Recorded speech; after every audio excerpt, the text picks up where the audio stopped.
तो last video में हम लोग exclusion of oral evidence bye documentary evidence के टॉपिक को डिस्कस कर रहे थे, जिसमें हम लोग सेक्शन 94, 95 और सेक्शन 147 को कवर कर चुके थे। आज की वीडियो में हम लोग रिमेनिंग सेक्शंस को कवर करेंगे। तो चलिए स्टार्ट करते हैं अपनी वीडियो को। तो लास्ट वीडियो में हम लोग exclusion of oral evidence bye documentary evidence के कुछ स्पेसिफिक सेक्शंस को कवर अप कर रहे थे, जिसमें से हम लोग ने 94, 95 और सेक्शन 147 को कवर अप किया था। ठीक है, तो 94, 95 कवर हो गया था और 147 जनरल प्रिंसिपल था हमारे इस टॉपिक का। आज की वीडियो में हम लोग डिस्कस करेंगे सेक्शन 96 से 103 के सेक्शंस को, जो रिमेनिंग लेफ्ट ओवर सेक्शंस थे। तो ये कुछ ज़्यादा मेजर कोई ब्रॉड सेक्शंस नहीं है, छोटे मोटे स्पेसिफिक प्रोविजंस हैं, तो इसको भी उसी के साथ कवर अप कर लिया जाए। तो स्टार्ट कर लेते हैं अपने प्रोविजन को सेक्शन 96। सेक्शन 96 बात कर रहा है exclusion of evidence to explain और अमेंड एम्बिगुअस डॉक्यूमेंट। क्या बता रहा है ये? Exclusion of document to explain या फिर टू अमेंड एम्बिगुअस डॉक्यूमेंट। अब ये एम्बिगुअस का मतलब क्या हुआ? देखिए, एम्बिगुअस का मतलब ये हुआ जिसकी एक से ज्यादा मीनिंग हो, having more than one meaning, या फिर जिसका एक से अधिक अर्थ हो, तो उसको हम एम्बिगुअस कहते हैं। बता रहा है कि अगर हम किसी डॉक्यूमेंट में पाते हैं कि वो डिफेक्टिव है, एम्बिगुअस है यानी कि उसके एक से ज्यादा मीनिंग है, या फिर डिफेक्टिव है, ठीक है, ऑन इट्स फेस का मतलब हो गया अभी, यानी कि कोई फैक्चुअल एरर है इसमें, तो ये सब डॉक्यूमेंट को हम नहीं प्रूव कर सकते हैं और इसका एविडेंस नहीं दिया जाएगा। यानी कि डिफेक्टिव है, कोई खराब चीज को आप प्रूव करके क्या ही कर लेंगे जब वो साबित नहीं हो पाएगी। ठीक है, जैसे एग्जांपल ले लेते हैं, मान लीजिए कोई डीड है ना, या फिर कोई ऐसा डॉक्यूमेंट है। ठीक है, एग्जांपल लेते हैं। ठीक है, ए यहाँ पे बी को एक रिटन एग्रीमेंट के थ्रू अपने हॉर्स को या फिर कोई भी स्पेसिफिक चीज को सेल करने का बोलता है। ठीक है, कितने में? 1,50,000 रुपए में, 1,50,000 में उसको ए अपने घोड़े को बेच रहा है, किसको? बी को। ठीक है, लेकिन यहां पे क्या हम इसका कोई एविडेंस दे सकते हैं, कोई प्राइस का? क्योंकि कुछ अभी इसमें कंफर्मेशन नहीं ना, कोई एग्जैक्ट इसमें क्लैरिफिकेशन नहीं बताया गया है कि यहाँ पे कितना अमाउंट होगा, क्या अमाउंट होगा, ऐसा कुछ दिया नहीं है इसमें। तो इसको हम कैसे प्रूफ करेंगे? इसका कोई जब एविडेंस ही नहीं दिया है तो इसका हम कोई एविडेंस दे भी नहीं सकते। जाहिर सी बात है, हम 1,50,000 में अब करेंगे, ठीक है, कोई चीज सेल कर रहे हैं किसी पर्सन को। ठीक है, तो इसमें हम अब एग्जैक्ट अमाउंट हमें नहीं पता, 1,00,000 कुछ समथिंग अमाउंट है, तो समथिंग अमाउंट को हम एविडेंस किस फॉर्मेट में प्रूफ नहीं करेंगे, ये बताना चाह रहा है सेक्शन 96। या फिर कुछ ऐसा डॉक्यूमेंट जिसकी एक से ज्यादा मीनिंग है, या फिर मान लीजिए कोई ऐसा डॉक्यूमेंट है या फिर आपको कोई फॉर्म मिलता है, उसमें कई जैसे ब्लैंक बने होते हैं। अब ये ब्लैंक क्या है, क्या बताना चाह रहे हैं, ये सब हमें पता तो नहीं ना, तो अब इसको हम क्या करेंगे प्रूफ करके? अब एक कागज में कितने ब्लैंक हैं, कितने चीजें उसमें हमको फिलअप करनी है, ये बहुत बेसिक सी चीज है। अब इसको हम थोड़ी ना एविडेंस के फॉर्मेट में प्रूव करेंगे, इसका एविडेंस नहीं दिया जाता। यही बता रहा है हमारा सेक्शन 96। ठीक है, देखते हैं सेक्शन 97 क्या बताना चाह रहा है। सेक्शन 97 बात कर रहा है exclusion of evidence against application of document to existing facts. यहां पे डॉक्यूमेंट का एविडेंस का एक्सक्लूजन हो रहा है जो किसी एप्लीकेशन ऑफ डॉक्यूमेंट के फैक्ट से एग्जिस्ट करते हैं। क्या मतलब हुआ स्टेटमेंट का?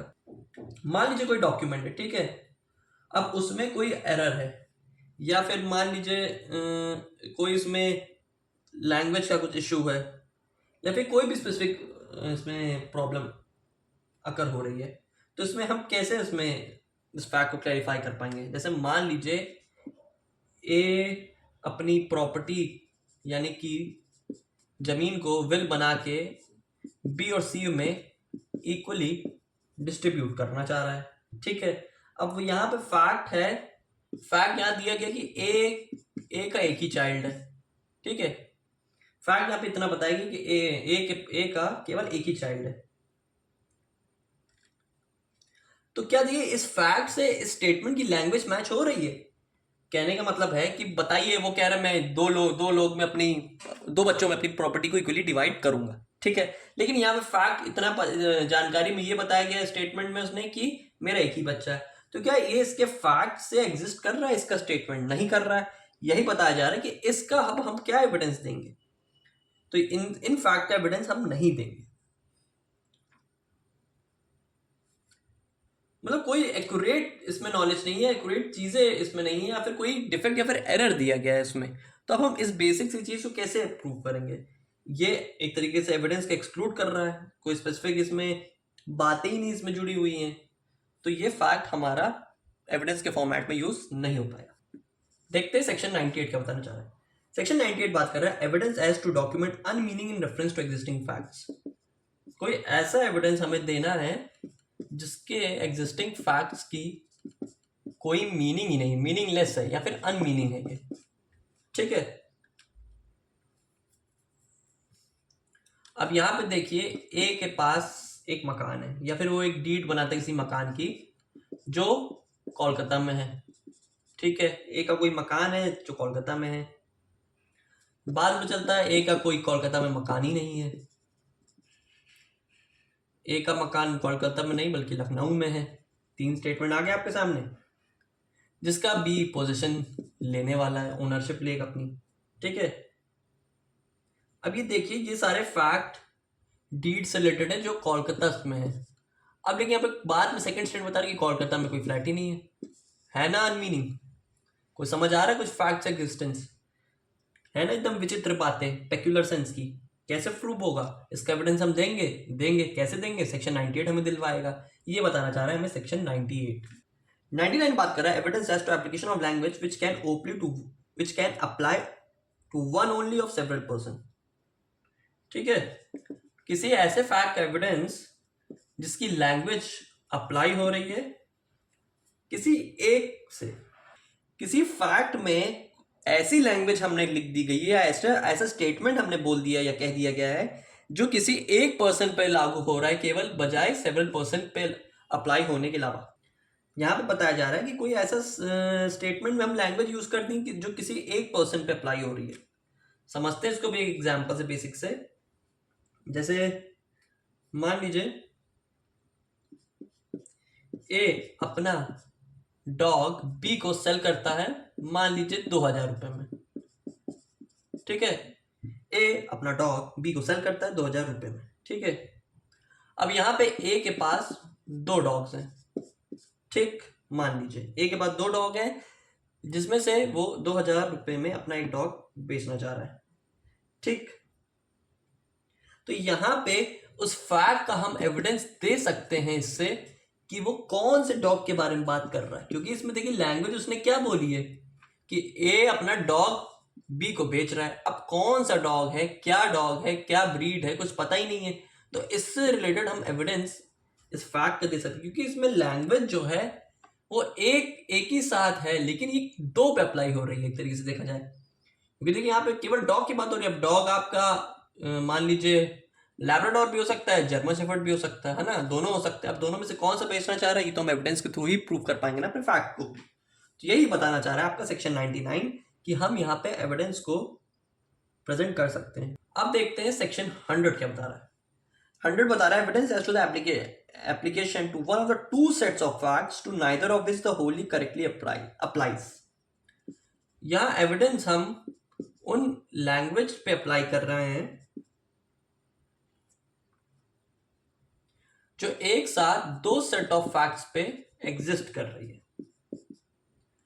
जो दोनों करेक्टली अप्लाई कर रही हैं।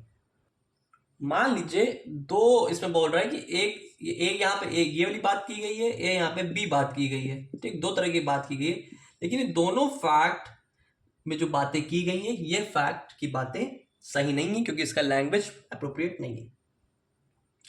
फिर से एक एग्जांपल लेते हैं बेसिक सा।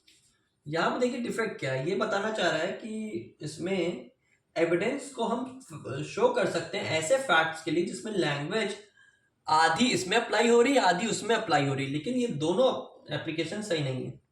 एग्जांपल लेते हैं, ए अपना एक फ्लैट है दिल्ली में, वो बी को सेल कर रहा है जो राहुल का है। सुनिएगा पहले पूरा एग्जांपल। ए अपना फ्लैट बी को दे रहा है जो दिल्ली में है, जो राहुल का है। ए अपना फ्लैट दे रहा है लेकिन है वो राहुल का। ठीक, एक बात यहां पे ये हो गई। दूसरी बात यहां पे क्या है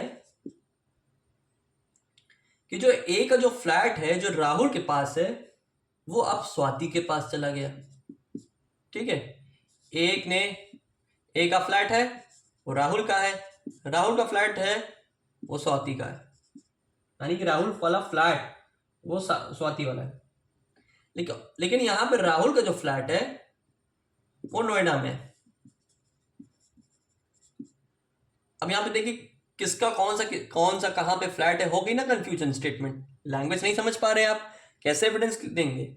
इस फैक्ट के थ्रू एविडेंस देंगे कि यहाँ पे कौन सा फ्लैट किस पर्सन पे अप्लाई हो रहा है, किस पे कौन सा फ्लैट बेचना चाह रहा है किस पर्सन को, ये इसमें हमको क्लैरिफाई करना है। अब देखते हैं सेक्शन 101 क्या बता रहा है। Evidence as to meaning of illegible characters.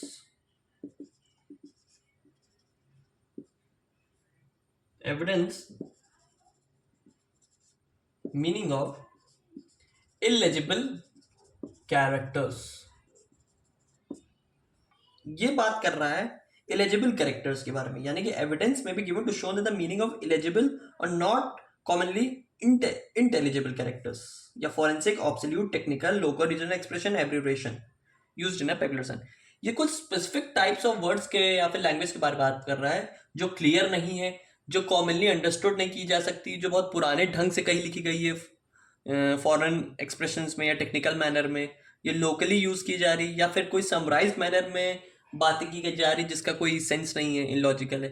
तो ये सब चीज़ों का हम एविडेंस इसमें दे सकते हैं जिसमें कुछ अजीब तरीके की बातें लिखी गई हैं।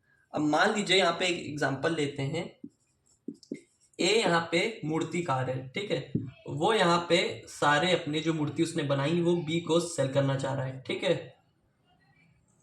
अब यहाँ पे ए के पास मॉडल्स भी हैं और उसके टूल्स भी हैं। ठीक है, अब यहाँ पे इसका ये एविडेंस दिया जा सकता है कि इसको कौन से बेचने हैं। लेकिन मतलब कहने का मतलब ये बहुत ही अजीब तरीके की बातें हैं जो एकदम क्लैरिफाइड मैनर में नहीं दी गई हैं, जिसका हम लोग को क्लैरिफिकेशन या कोई एक आइडिया नहीं क्रिएट कर सकते कि ये किस पे बेस्ड हैं ये सब चीज़ें। तो उससे रिलेटेड हम एविडेंस 101 के थ्रू दे सकते हैं। देखते हैं सेक्शन 102 क्या बताना चाह रहा है। Who may give evidence of agreement varying terms of agreement। यहाँ पे अगर कोई एविडेंस का हम एग्रीमेंट दे रहे हैं, ठीक है, एग्रीमेंट मान लीजिए दो पार्टी के बीच में हो रहा है, तो ये सवाल कर रहा है कि उसका एविडेंस यहाँ पे कौन देगा। तो इसमें ये बताया जा रहा है कि वो पर्सन जो पार्टीज नहीं है, जो इससे जुड़े नहीं है, जो इसके रिप्रेजेंटेटिव यानी कि परिवार वाले नहीं है, ठीक है, वो इसमें फैक्ट्स का एविडेंस दे सकते हैं, यानी कि प्रेजेंट एग्रीमेंट में कॉन्टेम्पोरियस एग्रीमेंट जो उस टर्म से मैच करता हो। अब देखिए यहाँ पे क्या बताया जा रहा है कि एग्जांपल लेते हैं। मान लीजिए ए और बी हैं, कोई साथ में बिजनेस स्टार्ट करते हैं कोई भी चीज़ का। ठीक है, अब ये कहते हैं कि हम लोग यहाँ पे कॉन्ट्रैक्ट बनाते हैं रिटन कॉन्ट्रैक्ट में कि हम यहाँ पे कोई प्रोडक्ट बनाएंगे और उसको इतने प्राइस में सोल्ड करेंगे। ठीक है, और वो यहाँ पे वो सी को सोल्ड करते हैं। ठीक है, और यहाँ पे ये तय करते हैं कि पेमेंट डिलीवरी के टाइम होगी, लेकिन उसी टाइम यहाँ पे ये दोनों मिलके ओरल एग्रीमेंट बना लेते हैं कि हम सी से 3 महीने का या 4 महीने का या कोई भी अप्रोप्रिएट टाइम पीरियड का सामान एडवांस ले लेंगे, यानी कि पहले हम पैसा ले लेंगे फिर बाद में डिलीवरी किया करेंगे। ये एक ओरल एग्रीमेंट होगा। तो यहाँ पे देखिए इन दोनों को तो प्रॉब्लम नहीं करेगा, लेकिन ये सी को तो अफेक्ट करेगा। सी को अफेक्ट क्यों करेगा? ना तो ये पार्टीज में इन्वॉल्व है, ना ही कोई कॉन्ट्रैक्ट है, ना ही ये इसका लीगल कोई रिप्रेजेंटेटिव है, परिवार का भी कोई नहीं है, कोई दोस्त पहचान का, अननोन है, कस्टमर है सी। तो ये उस टाइप की सिचुएशन में यहाँ पे सी इस एविडेंस में दिए गए फैक्ट्स को प्रूव कर सकता है सेक्शन 102 की मदद से। ये बताना चाह रहा है सेक्शन 102। देखते हैं इस चैप्टर इस टॉपिक का last section, section 103, saving of provision of Indian succession act relating to wills. ये बात बहुत सिंपल सी बताई जा रही है यहाँ पे कि सर जो अभी तक सेक्शन हम लोग पढ़ के आए सेक्शन 94 से सेक्शन 103 के अंदर, इसमें जो सेल से रिलेटेड कोई बात की गई है, कोई भी स्पेसिफिक इसमें एविडेंस एग्रीमेंट के थ्रू बनाए गए हैं, कोई भी ऐसी चीज बात हुई है, ये विल पे अप्लाई नहीं करेंगे। यानी कि जैसे मान लीजिए अभी हम लोग ने यहाँ पे वसीयत की बात की है, कुछ एग्जांपल्स लिए थे पहले, या कुछ सेल परचेज से रिलेटेड कुछ भी प्रॉपर्टी ट्रांजैक्शन या कोई भी स्पेसिफिक ट्रांजैक्शन से रिलेटेड हम लोग यहाँ पे बात करके आए। तो यहाँ पे जो विल का जो पॉइंट है, ये इसकी प्रोसीडिंग, इसके प्रोविजंस इंडियन सक्सेशन एक्ट के थ्रू चलेगी। ठीक है, जो इसमें विल्स का कॉन्सेप्ट है वो इंडियन सक्सेशन एक्ट में रन करेगा, उसी के थ्रू रन करेगा, इसको वही गवर्न करेंगे। यानी कि विल्स का हमारा जो टॉपिक है इंडियन सक्सेशन एक्ट से गवर्न होते हैं, उसी के थ्रू ये काम करेंगे, और इसमें स्पेसिफिक लॉज या प्रोविजन नहीं लगेंगे। आई होप आपको रिमेनिंग सेक्शंस का भी प्रोविजन अच्छे से समझ आ गया हो। तो मिलते हैं फिर बीएसए के नेक्स्ट चैप्टर के साथ।